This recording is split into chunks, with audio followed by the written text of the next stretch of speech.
لطف بفرمایید در مورد شرکتتون و محصولاتی که برای نمایشگاه امسال ارائه کردین یه سری توضیحات بفرمایید.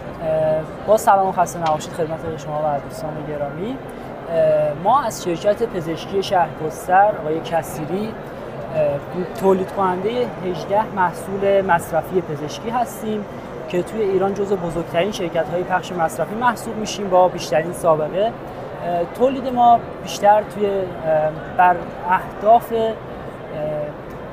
مستثنا شدن از تولیدات خارجی هستش که بتونیم نیاز کشور رو برآورده کنیم و با قیمت بهتر، محصولی با کیفیت‌تر رو خدمت جامعه‌ای که نیازمند این محصولات هستن قرار بدیم.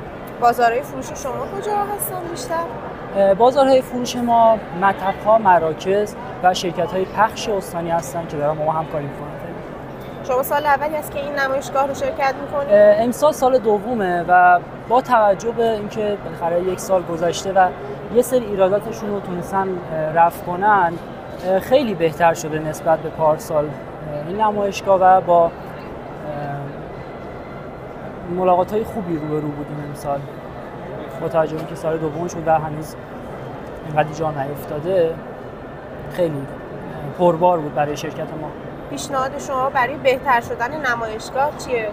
همه چی عالی بود واقعا، هم فضای خوبی بود، هم اینکه پارکینگ هاشون بزرگ بود و تقریبا گنجایش خیلی خوبی داشت.